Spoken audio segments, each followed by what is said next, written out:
Welcome to watchJojo. Today we're going to be making homemade pesto with pine nuts.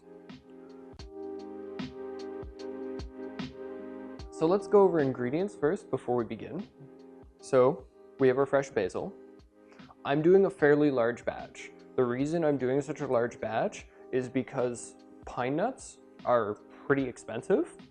You could substitute with like almonds, like some like kind of passive, like lighter nut. I find the flavor on these is fantastic though, and can't be beat. So that's what I'm gonna use today. But I always recommend using a nut of some sort in your pesto because it just kind of gives it that extra texture, the extra flavor, plays really nicely. So we've got the pine nuts, we've got fresh garlic, plays really nicely with basil again, lemons to bring out the flavor once again, and then basil and Parmesan. There's never been a better combination of flavors. And to marry everything together, you use some olive oil, and of course salt and pepper to just round everything out. Cool, so let's begin with roasting these nuts. I'm impatient, so I'm gonna like crank it at first, and then once I feel like it's hot enough, I'm gonna reduce it. I want to cook the nuts on like a little below half, like some good heat, but I don't want a hard sear. I just want everything like it to bring out the flavors and release the oils from inside the nuts. It also makes it so they're a little softer, and that allows you to blend it a little nicer. By just kind of, I can feel the heat coming off the pan with my hands. Like obviously don't touch the pan, you'll sear yourself and that hurts like hell. So sufficiently hot, turned it down to like 4 on a scale of 10 on this oven.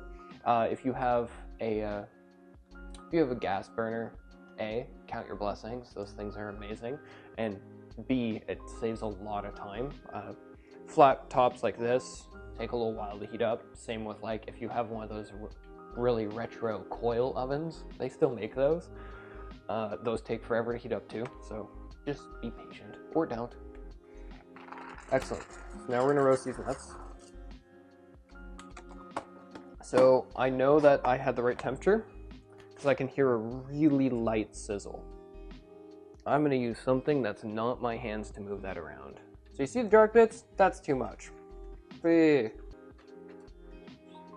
Now we can. So I caught it just in the nick of time. You can see the lighter brown is good. The hard brown there is way too much. Spent too much time hunting for that bloody spoon. So I'm taking off heat. The residual heat's enough. You can see the glistening too. Like there's like, you can see almost the oil in the pan. That's coming off the nuts. I'm so mad about this. Cool, so now like most of them have that like darker brown. Some of these are overdone. The good news is there's so many flavors at play that it won't affect the dish because using your nose, you don't smell the burn. The nose knows. Through it, like what I'm gonna do is I'm actually gonna taste test these because these ones are a little too dark. And so what I'm gonna do is I'm just gonna like eat 1 or 2 of them. I'm gonna be like, okay, like, is the burn flavor the first flavor I taste or like the 6th flavor I taste?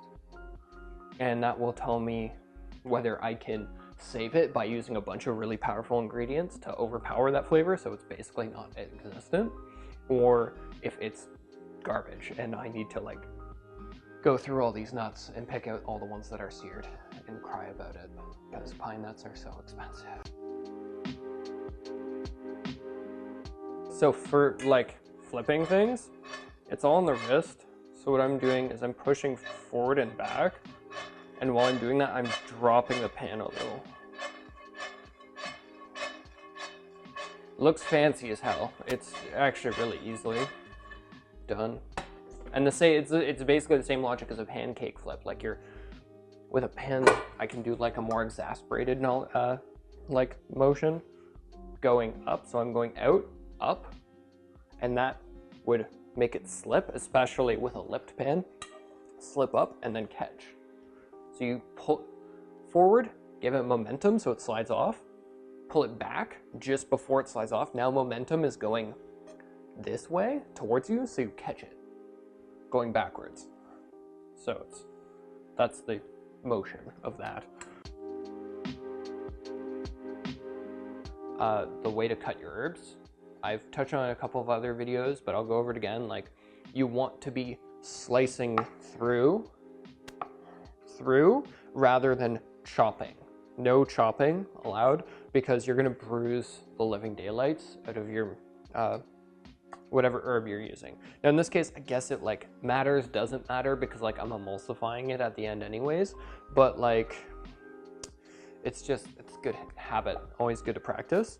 So if I were to slice through one of these, nice and even, I'm cutting through the cells, but like nice and evenly.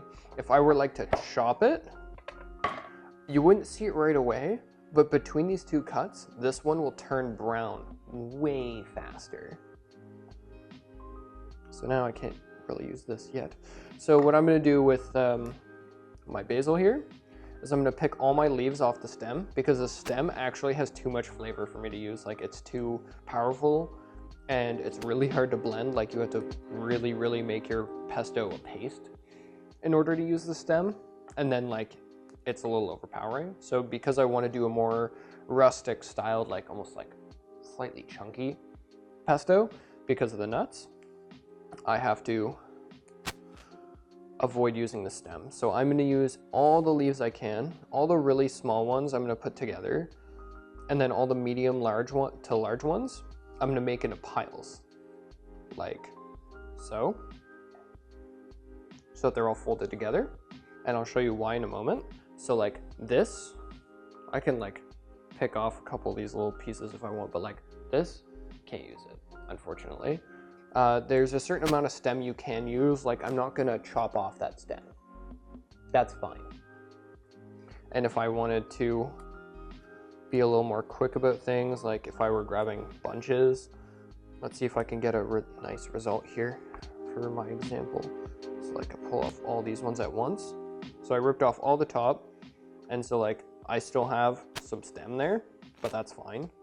I still have some stem. These ones are like, all these leaves are connected, but that's not a lot of stem, so like that'll be fine too. What I'm trying to avoid is like the stalk, the main stalk is what I'm trying to avoid.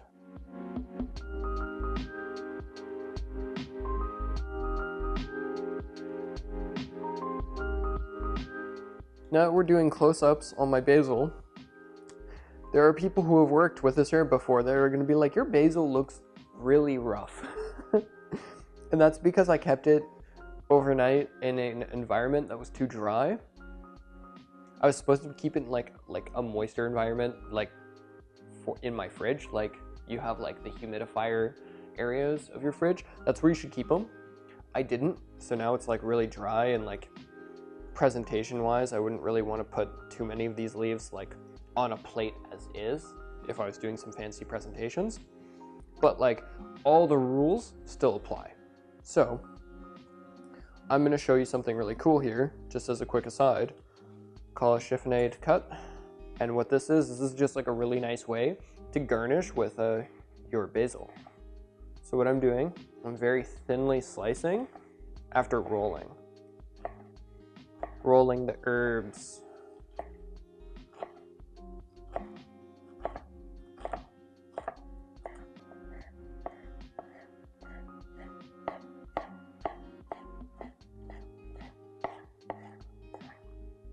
And notice how I'm dragging my knife across to cut rather than chopping. That makes it bruise, makes it look like crap. Nobody likes that.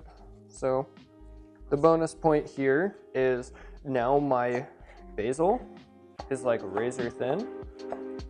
It's very small, and it'll blend really nicely. Like, I could just go over all these now and chop both directions, like pull this way and then back again. Once again, using proper technique with my hand to avoid cutting myself with a knife.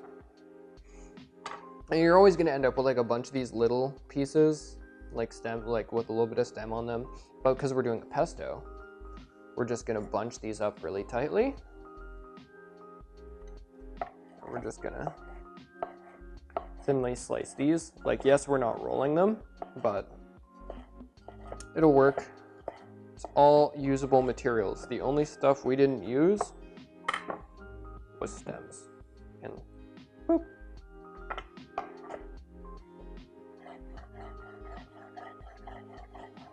Let's see how thin we can go.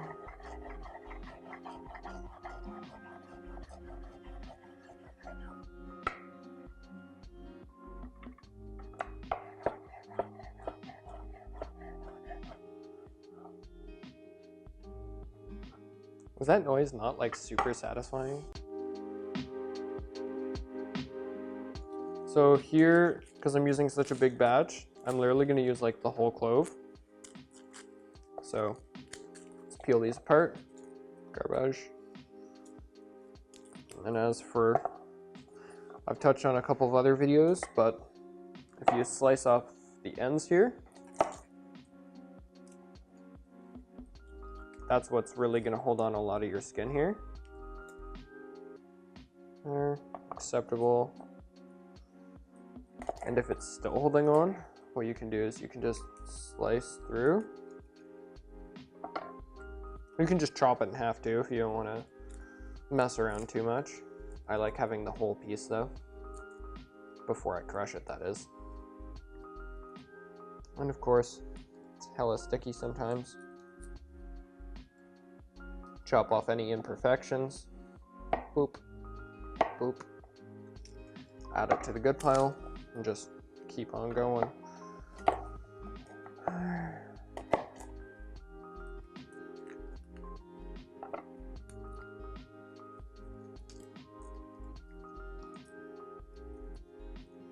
You can use chopped garlic and oil because like it is a pesto. You are adding oil to the dish. So like it's not really a sin in my eyes. I just really like using fresh ingredients. We have our whole garlic. Once again, we're gonna be emulsifying and blending things, but because we're doing a rough pesto, I'm actually gonna slice. If you were like going for a really thin pesto, you could just like basically crush these and move on. Crushing it's enough to release the flavors. It's good enough for soup. It's good enough for anything where you don't need to physically keep the garlic, or you're turning it into a liquid basically. But in this case, we're going rough, so we need like reasonably minced garlic. We don't want to risk someone having to eat a piece of garlic this big. That sounds like a bad time.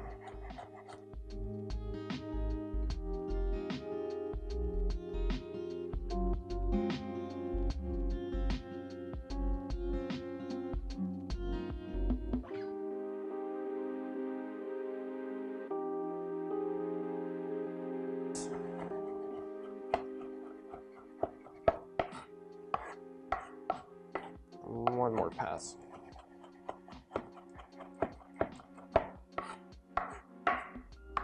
Cool. Next up, so I'll slide this to the end here. Just drag that in. I use a pretty high grade steel knife, so I'm okay with kind of dragging it across the cutting board. I'm over it. But if you have like a thin steel blade, or you have like an incredibly sharp knife, you're just gonna dull your knife doing that. So I recommend highly against it.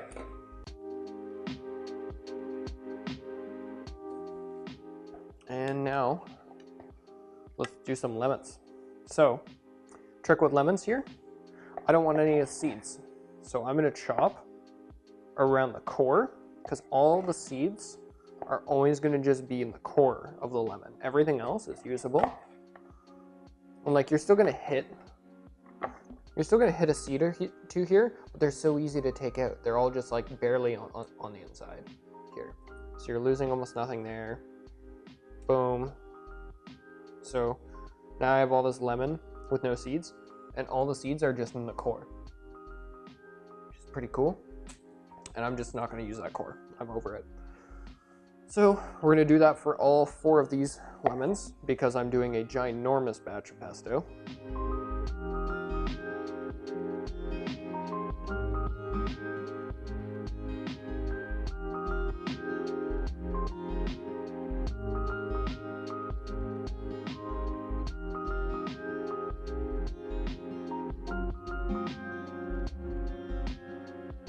So now I have all my lemon. I'm literally just gonna crush all of them in here.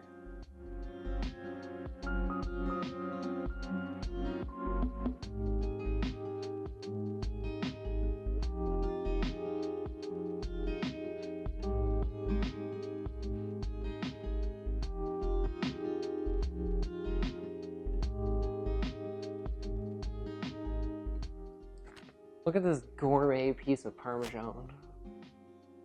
How good does that look?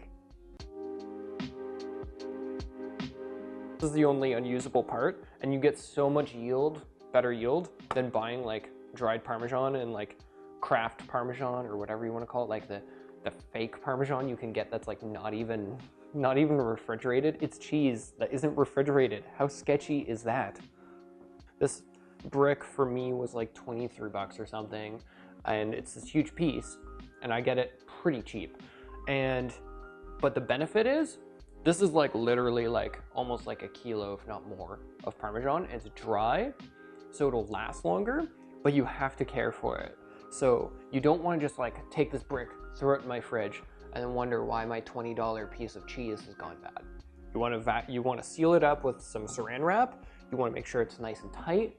You want to put it in like a kind of medium humidity environment. Like I wouldn't want to put it on high humidity, but I wouldn't want to put it like just in the fridge willy-nilly either. This is like the dark part. You can't really use it for anything, like it's not edible, but it has a lot of flavor still. So you can let that flavor leach out into say a soup and then take it out when you're done. So I'm gonna hold on to that.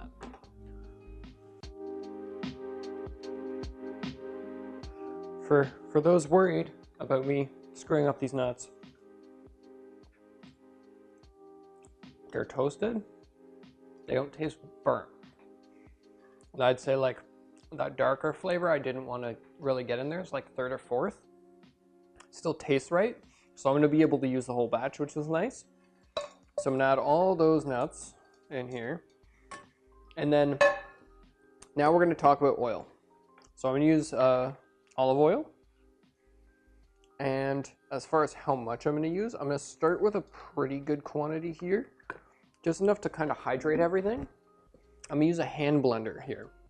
So the reason I'm gonna do that is it allows me to control where my problem areas are rather than getting like pieces of basil stuck to the side if I were to use like a blender of some sort, like a big stand blender. So what I'm gonna do is I'm gonna blend a little bit and I'm gonna add more oil. So we're just gonna kind of time lapse that nonsense.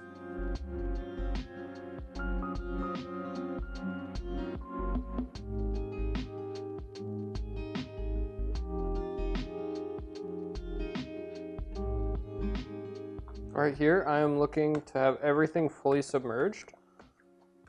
I'm looking for it to still be liquidy, but like almost semi-solid.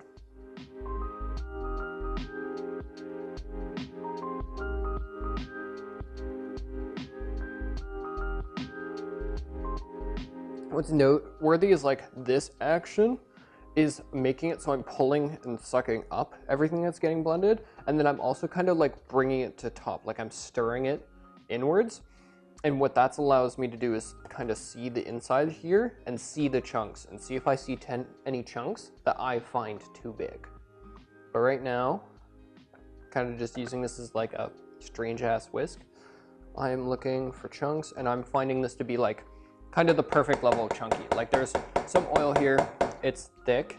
So like there's some oil here, it's thick, but it's not like way too oily and it's not too like aggressively saucy. I probably could have gotten away with like a splash less of oil.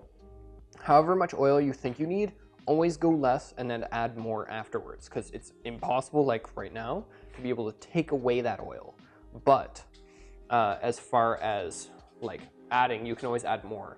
Right now, if I wanted to make this chunkier again, I'd have to add more ingredients. You know what's really expensive? Like all the ingredients we just used. So now we have everything blended up nicely.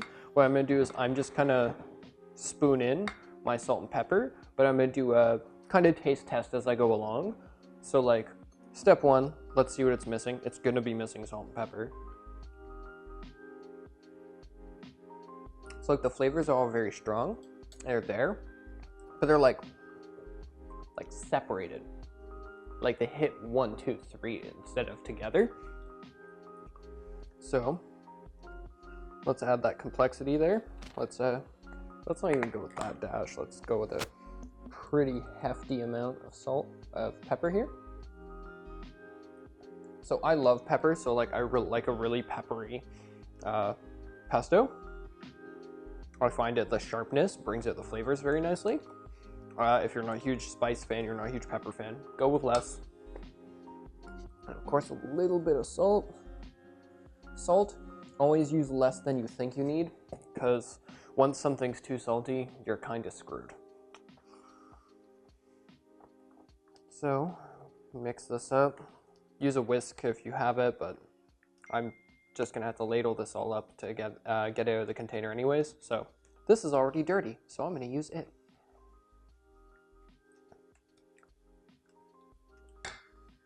Obviously, you don't want to get anyone sick, so every time you do a taste test, the spoon dies. There.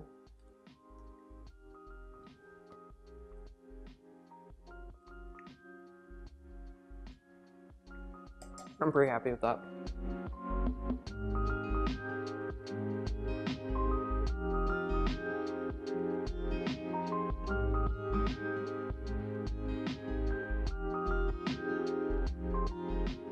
So that has been the pesto prep video. Thank you for watching, and we'll see you next time.